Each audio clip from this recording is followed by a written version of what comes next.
Welcome to Hats On.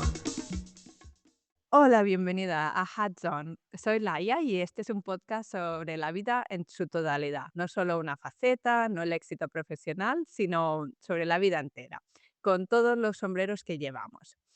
Y hoy tengo conmigo el placer de compartir con una persona que es muy especial, cuya trayectoria me ha dejado sin palabras desde que la descubrí. Fue anestesióloga y cirujana en el Hospital de Toledo, ha cooperado en Bosnia, en Irak, durante la pandemia del ébola en Sierra Leona y más recientemente en Grecia con los refugiados. Es vicepresidenta de la Cruz Roja en España y en 2019 recibió la medalla Henry Dumas de la distinción de la Cruz Roja y la Medialuna Roja, la mayor distinción en el mundo entero. He escuchado muchas de sus aventuras y es la primera vez que tengo el placer de hablar conjuntamente. Bienvenida, Manuela. Es un honor tenerte aquí. Muchas gracias, Lalia. El honor es que os acordéis de mi existencia. Por supuesto, esto no pasa desapercibido. Empezaré con la primera pregunta, un poquito volviendo a los inicios, de cómo decidiste ser anestesióloga, porque he leído en alguna de las entrevistas que tienes publicadas que querías ser arquitecta inicialmente. Sí, pero cuando acabé preuniversitario, el viaje de fin de bachiller fue a Pamplona y entonces nos mostraron la Facultad de Medicina y de repente dije que yo quería ser médico y que ya no iba a ser arquitecta. Así fue. Fue una cosa así de sencilla. Digo, yo Qué pienso boni que son las 2 únicas carreras que me hubiera gustado hacer en esta vida, o arquitectura o medicina, realmente, pero me decidí y me decanté por medicina en ese momento. Y vaya carrera, sin duda, fue la primera decisión que tomaste, supongo, pero me gustaría saber un poquito, ¿cuál fue esta la primera gran decisión que tomaste y que sentiste que definió un poco quién ibas a ser? Bueno, primero, o sea, en aquella época para que estudiáramos había muchísimas dificultades económicas, claro. Y medicina, tampoco arquitectura. Era una posibilidad que había en mi propia provincia, en León. O sea, que en ambos casos tenía que salir fuera y tenía que pedir beca para ello. Y entonces todavía no lo había pedido para arquitectura y luego decía: "Dios mío, y si medicina no me gusta, ¿qué hago? No me puedo cambiar". Pero estaba segura que, en ese momento, paz, de repente vino un flash que me hizo ver que estaba segura de que en medicina iba a encontrarme, mucho más a gusto en el día a día, tratando directamente con pacientes que de un modo u otro necesitan al médico. Mm, sin duda. Y un poco siguiendo con tu trayectoria de médico, porque fuiste médico, también cooperante, vicepresidenta de la Cruz Roja. Si la Manuela de aquellos cuando tenía 18, 20 años pudiera verte ahora, ¿qué pensaría? Pues pensaría que había estado un poco loca, pero que me había compensado. Me había compensado primero por todos aquellos pacientes que a lo largo de la vida confiaron en mí. Ujú. Segundo, porque al haber estado en otros países haciendo una labor humanitaria, que es como una aguja en un pajar, una aguja en un pajar respecto a los problemas que esos mismos países tenían en esos determinados momentos. O sea que pero sí tenía un valor simbólico. Tenía un valor simbólico para los iraquíes, o para los kosovares, que también estuve en Kosovo, o para los bosnios, que personas que vivían a miles de kilómetros de ellos, se dieran cuenta que ellos tenían unas necesidades. El mero hecho de que los tuviéramos en cuenta era importante para ellos. Por lo tanto, eso hay que tenerlo en cuenta también. No solo aquellas personas que se beneficiaron de lo poco que pudimos hacer, comparado con las necesidades que había en cada momento. Creo que esas 2 cosas, o sea, que el poder estar cerca de la gente. Además, poder conocer otras culturas y cómo se han desenvuelto cada uno de ellos en situaciones límites que yo aquí nunca tuve. O sea, en mi propia casa, en España nunca las tuvimos esas situaciones límites. O sea, o que yo las conociera al menos, las tuvimos previamente a que yo naciera, Ujú. pero no antes. Mm. Así que, sin duda, vería cómo has evolucionado desde los 20 años, ahora qué cambio te vería. Pues me vería, bueno, pues como una persona normal y corriente que ha tenido la oportunidad de ejercer la medicina con amor, con orgullo y desde luego con un respeto infinito hacia mis pacientes y a las familias de mis pacientes. Y ahora me vería como una médico jubilada, ¿m? Que bueno, que, aunque ya no trato a pacientes directamente, para mí la medicina sigue siendo el centro de mi vida. Pero aquella chavala de 18 años, pues a lo mejor hasta se sentía, un poco orgullosa de que nunca hubiera tirado la toalla por el camino en muchas de las situaciones que tanto profesionales aquí como fuera han sido conflictivas. Pues a lo mejor hasta eso, pero nada más, porque siempre fui aventurera en el sentido de que nunca rechacé nada de lo que la vida me pudiera ir ofreciendo, que eso es importantísimo cuando eres joven. Tener en cuenta eso, que la vida no se desarrolla siempre como tú quieres. La vida te va desarrollando a ti o te va haciendo que tomes una decisión u otra dependiendo en el momento que surja algo nuevo, o algo diferente o algo conflictivo. Mm.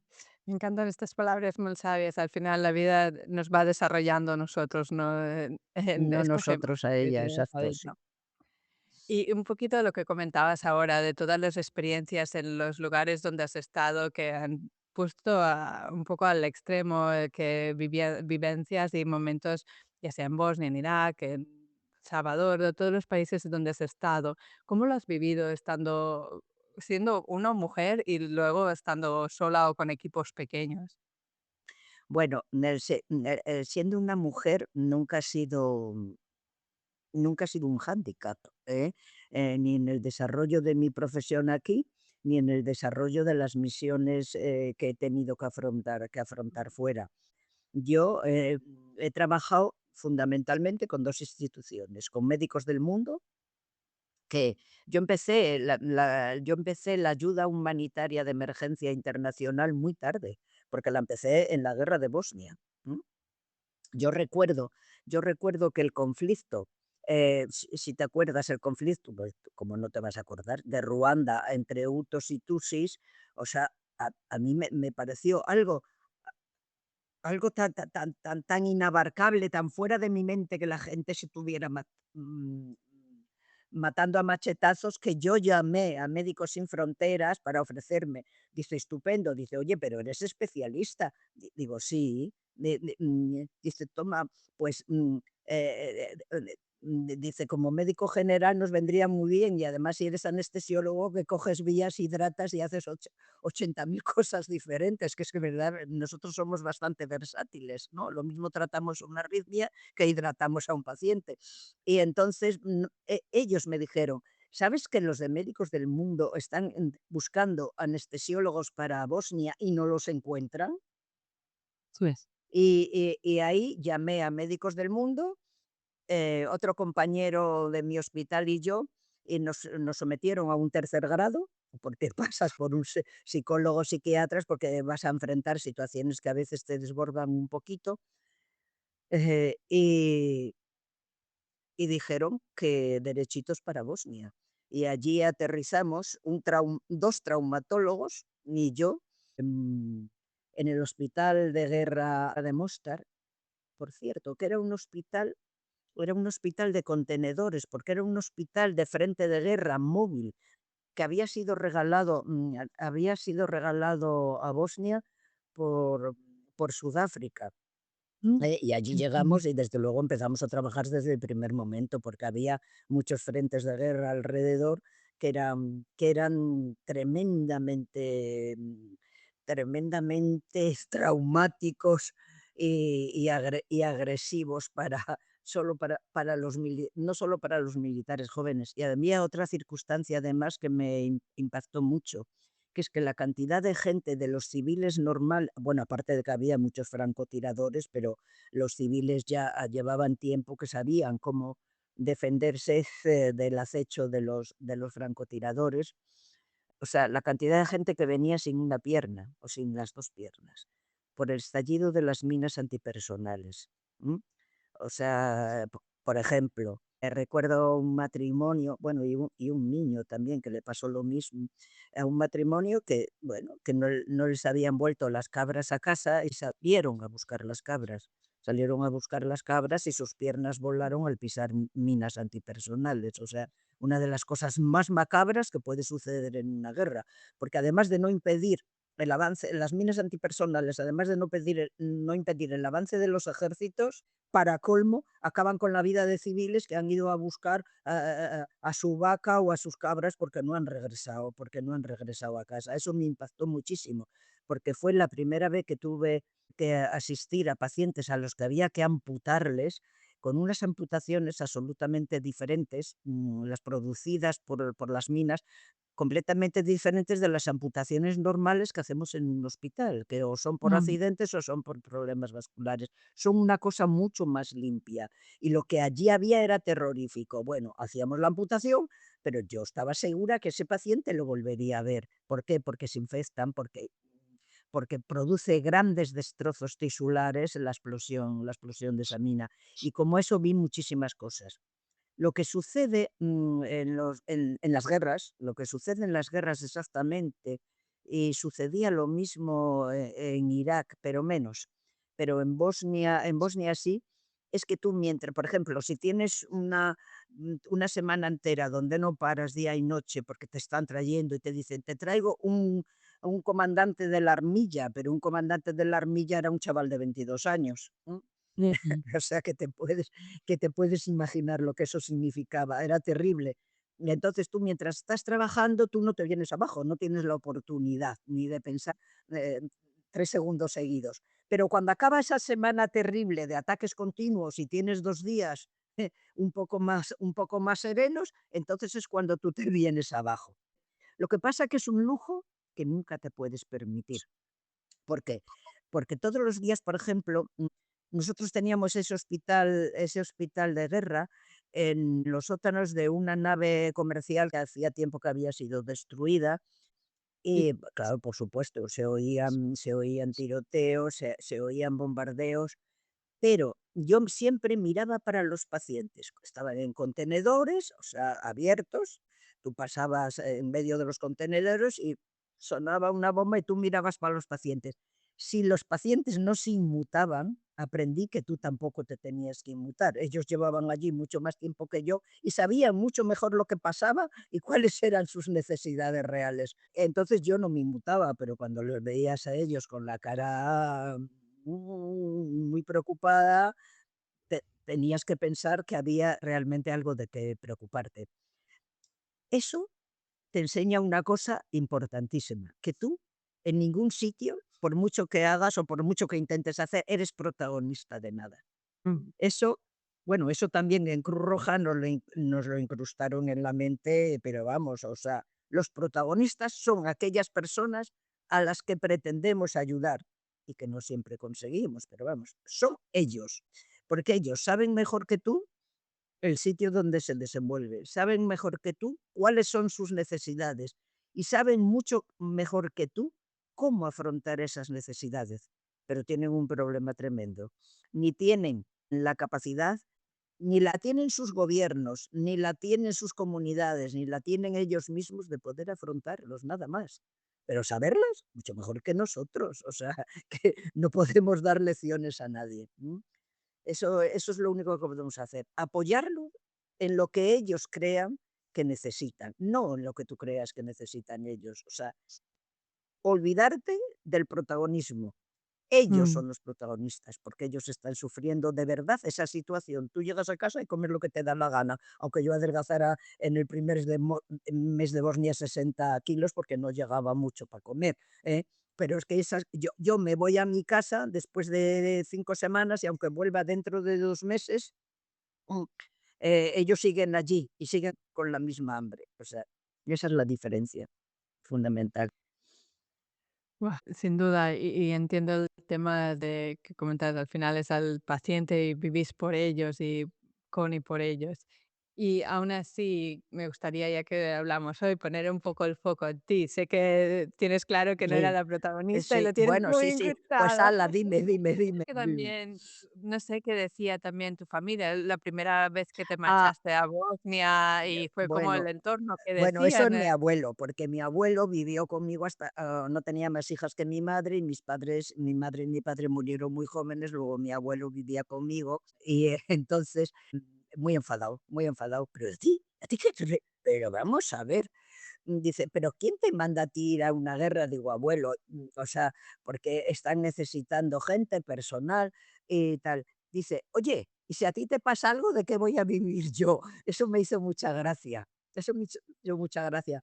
Puesto que las personas, es verdad, de 80 años, y ahora que a mí me queda nada para cumplirlos, como, como un año y medio, digo, es verdad. O sea, como, como sin querer piensas también, piensan las personas en sí mismos. Y luego me hacía advertencias muy de pueblo, él era de pueblo y yo también, nací y me crié en un pueblo, y no bebas una Coca-Cola que no abran delante de ti y todas esas cosas. Pero tuve menos dificultades que la gente que tenía una mujer, un marido y unos niños, por ejemplo. Como mi amigo y compañero que estuvo conmigo en Irak, Javier Palacios, él digo, pero ¿cómo te ha dejado tu mujer con dos niños pequeños que tienes de 4 y 2 años, Javier, venir a Irak? O sea, dice, va, los he convencido. Pero ver bien, la gente que tiene familia muy directa, no. Yo tenía la suerte de que no tenía marido e hijos, y luchar con mi abuelo no era tan difícil de todas. Pero sin duda también estaba allí preocupándose. Y un poquito comentabas ahora, en algún momento en tu carrera y tu vida personal tiraron en direcciones distintas, por lo que comentabas de que ir a una para un lado, para el otro, o tuviste un poco la presión de esto de tener una familia tradicional o lo que se te más típica, una... Nunca tuve esa presión, porque además todas las parejas que he tenido nunca he vivido con ellas. Eso es cierto, cada uno en su Interesante. casa y Dios en la de todos. Quizá porque yo vivía con mi abuelo y no era panorama para un señor tan mayor en aquella época, que se viniera a vivir nadie que no estuviera casado conmigo a esta casa. Nunca tuve esa presión. Pero sí que es verdad que dices: "¿Y tú por qué no te casas?". Pero eso lo hacen los compañeros y las madres de las amigas, y tú por qué no, que la mayoría de tus amigas están casadas, ¿no?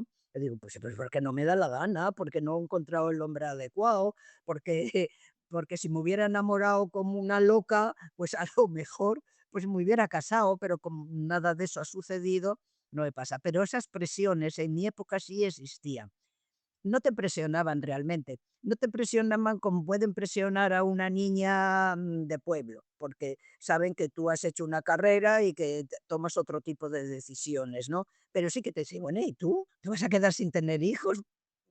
O sea, ese tipo de presión que no era muy importante, sí que la tenías, pero vamos, tampoco más allá. Una decisión que sí que tuve que tomar muy importante y no tiene que ver con esto, es que yo hice 5 años de medicina rural antes de hacer el MIR para ir a hacer la especialidad. Y a mí la medicina rural es lo que más me ha gustado nunca. Bueno, la anestesiología también, pero la medicina rural era una cosa, en aquella época, cuando la medicina rural nuestra era 24 horas al día, 365 días del año, sin salir del pueblo. Mm, Eso era así, hasta que se empezaron las guardias médicas en los pueblos y hasta que hubo centros de salud, eso era así. Si eso no hubiera sido así, yo nunca hubiera dejado de ser médico rural, pero 5 años y ya dije, bueno, voy a hacer el MIR porque toda mi vida, 24 horas al día, 365 días del año sin poder hacer otras cosas, no tiene su lógica. Y por eso hice el MIR, hice una especialidad. mm. Era una vida dedicada y todavía aún, hoy todas estas etapas que comentabas ahora, tanto lo cuando estudiaste, cuando eras, médico en rural, cuando estabas cooperante, ¿qué patrón ves? Tú, si ves algo que te debiera que como tu guía, tu áncora también, un hilo que conecta todas tus etapas o todos tus sombreros de tu vida, ¿qué patrón o qué hilo conductor ves? Pues, desde el punto de vista personal, que yo tenía obligaciones muy importantes. Quiero decirte que yo era el cabeza de familia de un abuelo y 3 hermanos. O sea, eso no se me podía olvidar, lo tenía que tener, lo que tener siempre enfrente. O sea, que yo necesitaba ejercer la profesión para mantener una casa entera y mantener a algún hermano que estaba estudiando fuera, etcétera, para que pudieran tener la vida más normalizada posible, aunque no tuvieran padres. Eso, además porque soy la mayor y encima la única chica. Por ejemplo, lo de ser cabeza de familia, quizá desechara un poquito la formación de una familia propia. O sea, yo decía, bueno, yo estoy fenomenal aquí, a mí me gusta mi profesión, me gusta muchísimo mi carrera, pero a mí me gustaría hacer algo que fuera un poco más diferente, llevar esto a otros sitios.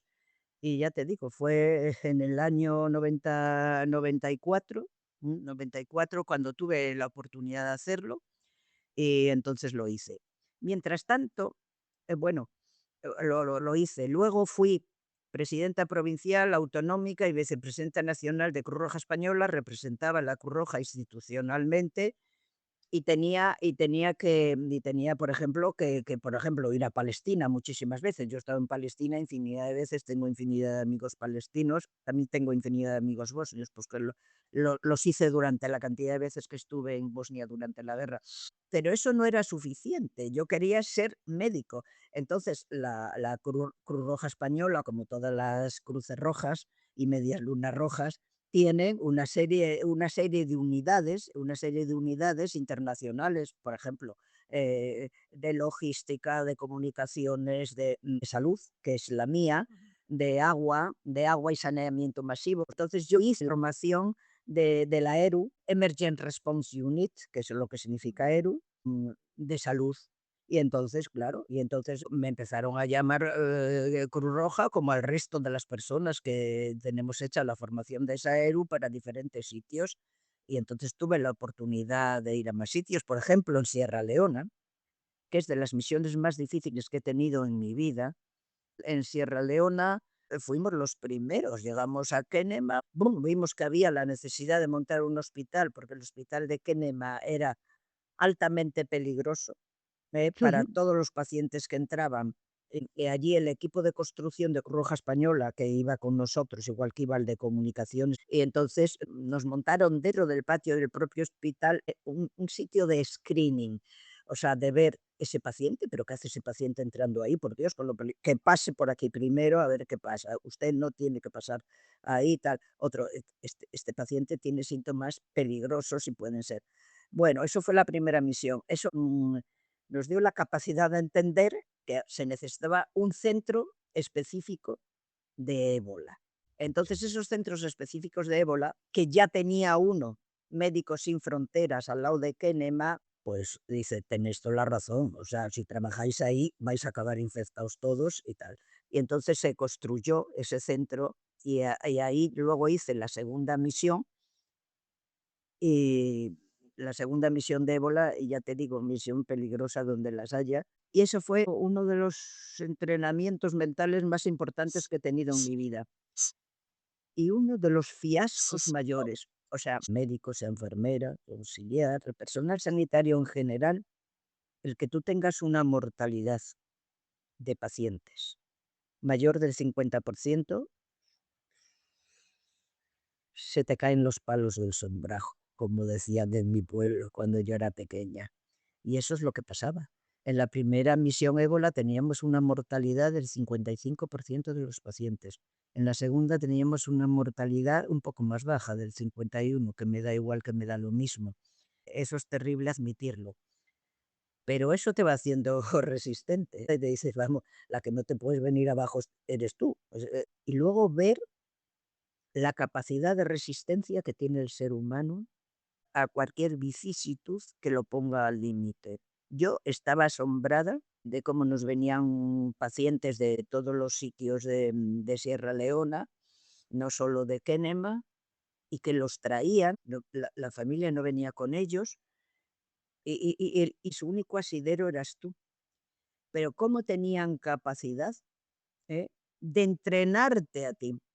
Yo me acuerdo de un niño, de un niño como de unos 11 años, que una mañana, después de vestirme de buzo, de esos trajes em, que habéis visto todos en la tele alguna vez durante las crisis del ébola, y entrar, bueno, nos ponían el nombre, porque ellos nos veían por fuera la cara, pero una vez que entrábamos, para que supiéramos quiénes éramos, nos ponían Manuela aquí, por ejemplo, en el buzo, nos ponían el nombre de Manuela, ¿no? Y, y entrábamos y me dice el niño, el bebé se está muriendo. Digo, ¿cómo? Dice que el bebé se está muriendo. Lo he estado cuidando toda la noche y sangra por las encías. Mira, cogí, metí la mano enguantada, por supuesto, 2 veces enguantada, porque si hay algo peligroso es el ébola. Pero digo, es verdad que está sangrando. Vamos, el niño estaba malísimo. Dice, se va a morir. Y dice, yo lo está cuidando, pero él no se está dando cuenta de que se muere, no pasa nada. Me lo dice un niño de 11 años, ¿eh? De 11 años, digo, "Jo, la capacidad de resistencia del ser humano, o sea, es increíble, ¿m? Y de la adaptación al medio y el afán de sobrevivir. Ese niño sobrevivió y el día que se fue de alta, digo, ¿qué quieres? Dice, quiero unas chanclas que son de esas que de goma que tienen 2 tiras, dice: "Unas chanclas color verde", digo: "Vamos a ver si las tenemos", porque la ropa igual que todo con lo que tú entras en la sección de alto riesgo, incluso lo que escribes de los pacientes, lo dictas a otros que te están esperando fuera, pero todo eso se quema, los bolígrafos incluidos, o sea, nada, nada, nada, nada, o sea, nada de lo que ha entrado ahí puede volver a salir a una zona de riesgo normal. Y digo, vamos a ver, digo, tenemos cantidad. Y sí, tuvimos unas verdes y lo que quería era una camiseta Nike, que esa no había problema porque había muchísimas camisetas Nike. El día que salió, tengo unas fotos, iba de lo más contento, como unas castañuelas. Hasta tal punto la gente se nos moría que esto es triste, pero hicimos un cementerio. ¿M? También los de Médicos Sin Fronteras nos lo dijeron. Dijeron, mirad, mira Manuela, dice, esta gente los enterramos, se los llevan a enterrar y no sabemos dónde se entierran. Dice, ¿por qué no hacéis un cementerio? Y hicimos un cementerio. Y todo, bueno, enterrar un paciente de estos tiene una parafernalia, primero por el contagio y segundo, que tiene un tratamiento muy específico cada uno de los cadáveres, y luego lo enterrábamos y siempre se enterraban, como no sabíamos si eran o musulmanes o cristianos, que había de todo, se enterraban por los 2 ritos para que se quedaran contentos. Y hicimos ese cementerio y en ese cementerio se le ponía una placa a cada tumba donde se ponía el nombre y el sitio de donde procedía el paciente, y la edad del paciente, para que si algún día los familiares se acercaban allí, vieran Bien. dónde estaban sus familiares. Capacidad tiene el ser humano de resistir absolutamente todo, todo, y de adaptarse a ello. Y quizá en sociedades más precarias, como puede ser la de Sierra Leona, tienen más resistencia que nosotros, que los que venimos de sociedades un poquito más opulentas. Ujú. ¿Y qué crees que podríamos hacer como en una sociedad como la nuestra, para aumentar esta resiliencia de los aprendizajes que te has llevado de todas estas cooperaciones? ¿Qué podemos hacer nosotros? Para aumentar nuestra propia resiliencia ante esas situaciones, realmente es muy difícil, porque además las resiliencias también cambian en situaciones muy específicas. Te voy a poner un ejemplo. Un compañero que llegó un jueves en la estafeta militar, que tenía que sustituirme a mí, Dije: "Mira, como hoy los serbios están ahí muy tranquilitos ahí arriba, no parece que tengan ganas de juerga, vamos a ir tú y yo con el famoso puente de Mostar", pero claro, Ujú. estaba tirado y habían hecho uno los zapadores españoles del ejército. Y pasamos el puente, digo: "Ahí hay un sitio donde nos sirven bebidas". Bueno, y tienen mesitas en la calle, hija mía, cerca del río, cerca del maravilloso río Neretva, con el color, más verde turquesa que te puedas imaginar.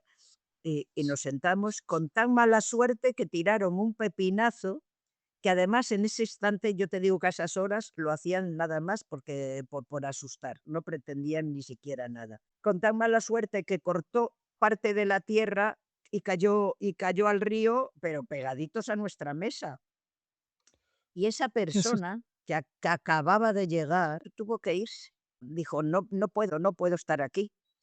Y en la siguiente estafeta militar se volvió, y yo me tuve que quedar porque me sustituía a mí. Eso no significa nada, eso no significa que sea menos resiliente que yo o que otro de los compañeros, significa que en ese momento determinado la situación pudo con su mente, ¿eh?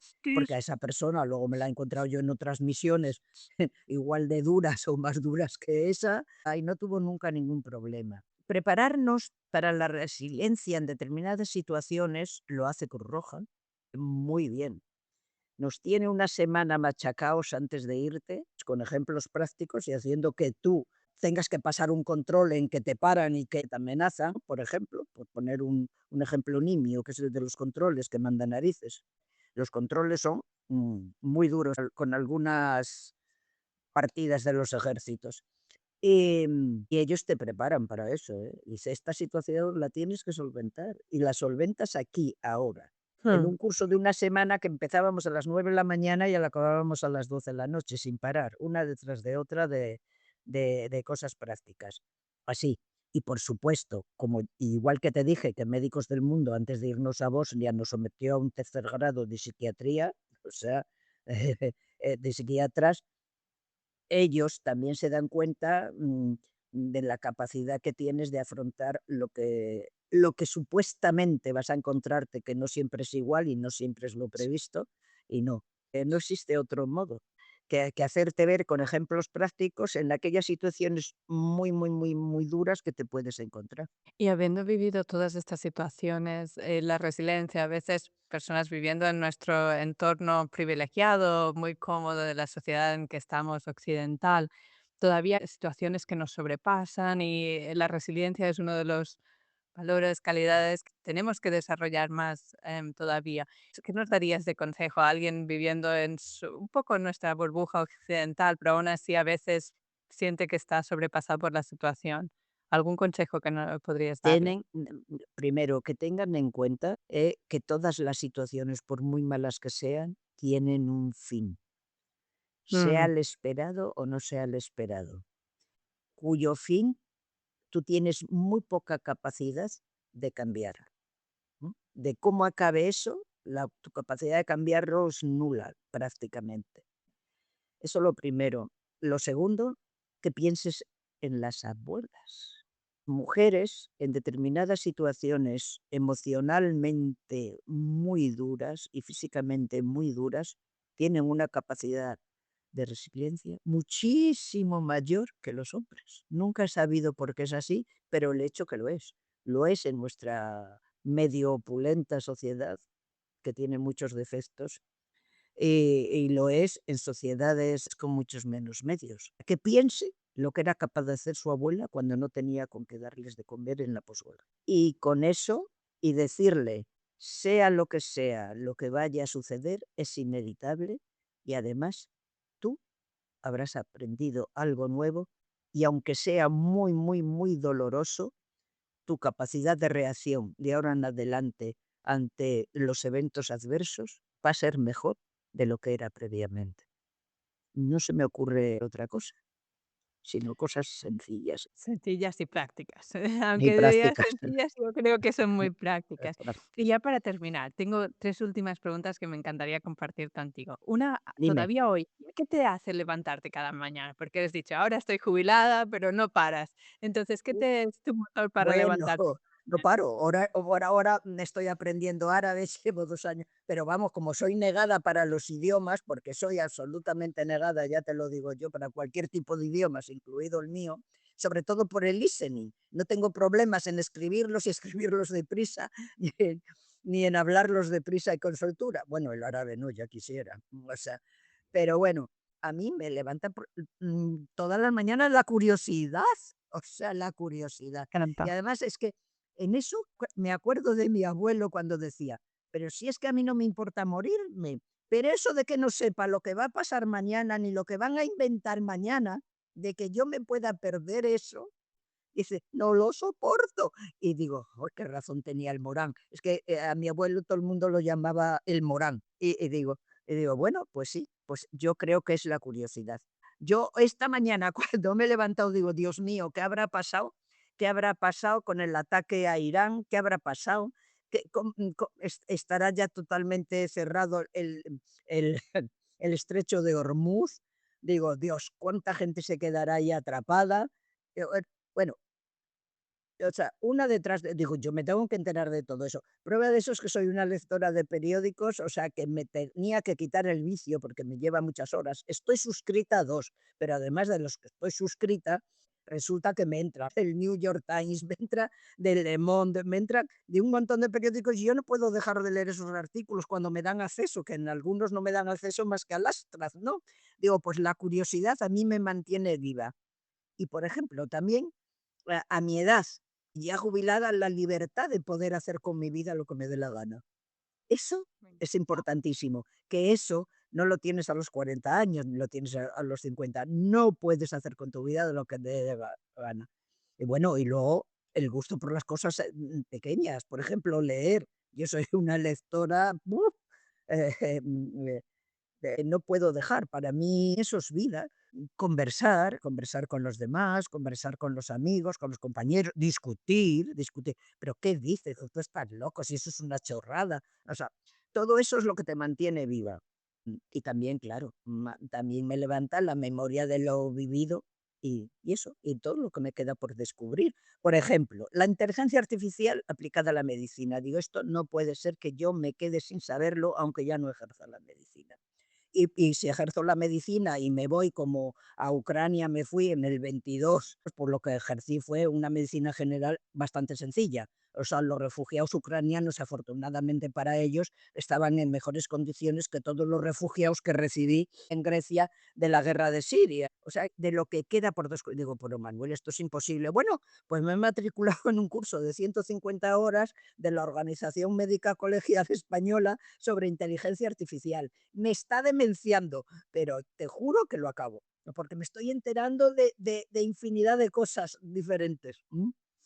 Qué O sea que ejemplo, eso, me encanta. Hay que seguir la curiosidad. Qué bien, seguro que aprenderás un montón. Y has comentado esto que no podrías hacer a los 40 o a los 50. Si pudieses hablar contigo misma de las décadas anteriores y un consejo para todas estas nuevas generaciones de mujeres que venimos, ¿qué nos dirías? Una sola frase de a los 20, a los 30, a los 40, a los 50, a los 60. ¿Qué nos recomendarías? O algo que tuviéramos que tener en cuenta. a los 20, tener una meta profesional. A los 30, haber cumplido parte de esa meta y poder estar trabajando y ser independiente, lo más importante del Ujú. mundo. Estés casada con hijos sin ellos, o sea, tu capacidad de independencia económica es tu capacidad de libertad siempre, es capacidad de libertad siempre. A los 40, que estás en un periodo de bastante calma y que siempre, casi siempre se suele estar a gusto a los 40. Es curioso. A los 50 que ya si no estás menopáusica, te ronda la menopáusica, no te pre ahí sí que aprendí yo una cosa. Ahora que hablo de la menopausia, ahí aprendí yo una cosa. Cuando yo era médico de pueblo, las señoras de esa edad venían y me decían: "Doña Manuela, siento unas calmas y unos calores que me suben de arriba abajo". Y yo decía: "Dios mío, ¿qué será eso?". A ellas no se lo decía, pero mira, eso lo aprendí yo en la menopausia, que son lo que las señoras de mis pueblos llamaban calmas y calores en la menopausia. Aunque no, yo no lo pasé excesivamente mal, tenía demasiado trabajo para pensar en ello. A los 50 años, piensa que solo te quedan 65 si quieres jubilarte. Intenta hacer con tu profesión algo diferente y algo nuevo que seguro, seguro, seguro que hará que aprendas mucho de mucha gente, ¿m? Y que te hará madurar como persona y como médico o como abogado o como periodista. Me da exactamente igual. Y luego ya seguir siempre teniendo amor a la gente, ¿m? Amor a la gente, o sea, que la gente te guste, pero no como un eslogan, sino que, o sea, si tú te acercas a la gente te gusta, con sus defectos y con sus virtudes. Y que nunca, nunca, nunca dejes aprender de los demás y nunca dejes aprender de lo que la vida te ofrece. Te ofrece películas interesantes, te ofrece unos libros extraordinarios, te ofrece periódicos con unas noticias y unos artículos que te hacen reflexionar en el día a día y ya está. Me Y no querer encanta. morirte nunca, claro, nadie queremos morirnos. En general, o sea, el 99,9,9,9 de la gente no quiere morirse. O sea, Hay aunque esté demasiadas muy cosas. malita y aunque tenga dolores, o sea, eso, aprovechar la vida al máximo porque es muy corta, es muy corta. Y la gente que tiene hijos, verlos crecer, o sea, ver cómo uno va por aquí, el otro por allá, aunque la educación haya sido la misma, intentar nunca ponerles trabas a su imaginación, aunque sí dirigirla, claro, porque la imaginación también puede ser muy peligrosa a determinadas, poco más o menos. Yo creo que lo que digo además lo hace la mayoría de la gente. Nada más. Y hay pues la última pregunta, y es una que hago a Dime. todos mis invitados de este podcast, se llama hats on, que son todos los sombreros de la vida, porque las mujeres llevamos muchos a la vez. Puedes llevar la de la profesional, la cooperante, la que cuida, la que duda, la que tiene curiosidad.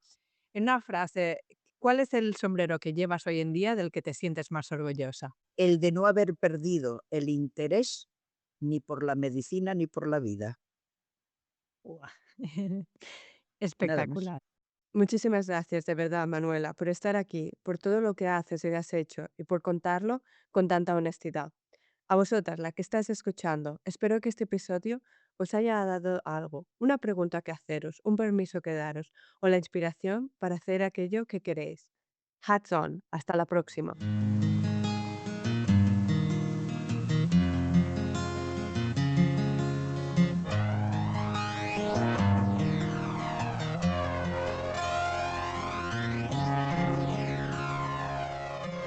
Guest opinions are their own and do not necessarily represent those of Hats On or its partners.